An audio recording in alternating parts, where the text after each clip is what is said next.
Welcome to Bible Logos. I'm David Deluce, your broadcast host. Today, I'm excited to bring you part 4 of Effective Prayer. Now, please do me a favor. Please like this and share it on social media with your friends and family. All right, let's get right into the Word. Part 4 of Effective Prayer. Let them ask in faith with no doubting. Here's why. He says, for he who doubts is like a wave of the sea, driven and tossed by the wind. Anybody been on a turbulent boat? You ever been on a boat when it got really rocky? You ever been on a plane when there's a lot of turbulence? He said that's what it's like if anyone prays and they don't ask in faith, if they're doubting. He goes on to say, verse 7, look what he says here. Let not that man suppose that he will receive anything from the Lord. See what he said there? You praying prayers and you're doubting? Don't think you're going to get it from me. That's God talking. Let not that man suppose that he will receive anything from the Lord. Why? He is double-minded. He is a double-minded man, unstable in all his ways. I can't trust him with nothing because he's unstable. Prayers with doubt, unbelief, double-mindedness, distrust in one's heart are ineffective prayers. Number 2, or letter B, prayers with mess, strife, unforgiveness in one's heart. Ineffective. Waste of time. James chapter 4 verse 2 says, you lust and do not have. You murder and covet and cannot obtain. You fight and war. Yet you do not have because you do not ask. Prayers with mess, bunch of mess, strife, bickering, arguing, confusion, dissension. Don't like this person, rolling my eyes at that person, and then coming up talking about how much I love Jesus. God said, I don't want to hear from you.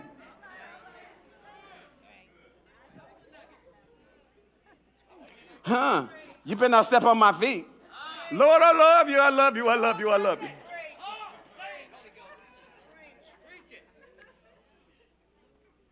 Let us see. Prayers that are self-serving. Prayers that are contrary to the will of God. These are ineffective prayers. Prayers that are self-serving, contrary to the will of God. James 4:3 says, you ask and do not receive because you ask amiss. What that mean? You ask amiss. Your motives are wrong. He says that you may spend it on your own pleasures. It's all about you. You ask amiss. Your motives are wrong. There's some folk who get saved because they're looking for something. And once they get it from God, you don't see them anymore. Lord, I need a job. Lord, I need a job. Lord, I need a job. Lord, I need a job. Lord, if you give me a job, I'll serve you. If you give me a job, I'll serve you. If you give me a job, I'll love you. You give me a God, I'll walk with you. God gave him a job. Where they at? In Paris? Where they at? On a cruise? Where they at? Closing on their house? He says, you ask and do not receive because you ask amiss. Your motives are wrong, that you may spend it on your own pleasure. Contrary to the will of God. Lord, you know that man supposed to be my man. So break up his marriage.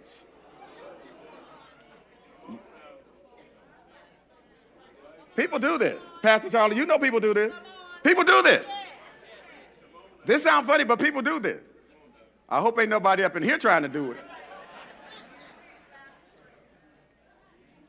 God's not going to answer that prayer. Well, I got him. God didn't give him to you.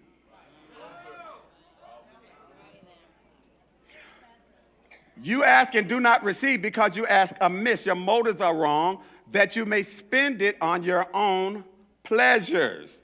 Letter D. I'm talking about ineffective prayers. Prayers with condemnation in one's heart. Prayers with condemnation in one's heart. And now this ties into what I was talking about with the crossology the other day.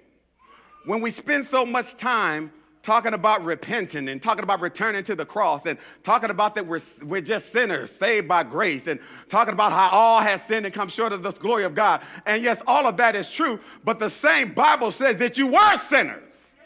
You're no longer a sinner because you've been washed by the blood of the Lamb. God doesn't see you as a sinner anymore. Stop calling yourself a sinner. Call yourself a saint of God.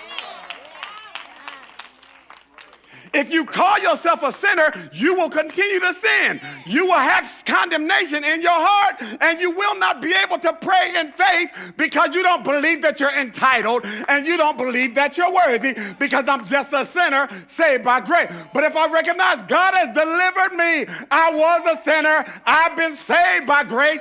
What I used to do, I don't do anymore. Hallelujah, all things in Christ are new. Glory, if any man be in Christ, he's a new creature. Old things are passed away. Behold, all things are become new. He's raised me up together with Christ to sit in heavenly places, far above all principality and power and might and dominion and every name that is named, not only in this world, but also in that which is to come. If I see myself as God sees me, then I won't walk in condemnation.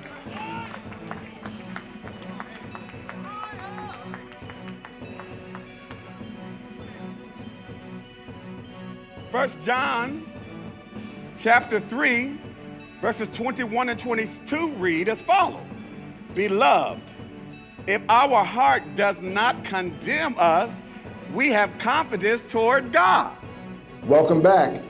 You don't want to miss the exciting conclusion tomorrow of the message, Effective Prayer. Please don't forget to like this and share it on social media with your friends and family. I'm David Deluze, and I want you to remember that the sower sows the word, and therefore it is with the same measure you meet that it shall be measured unto you again.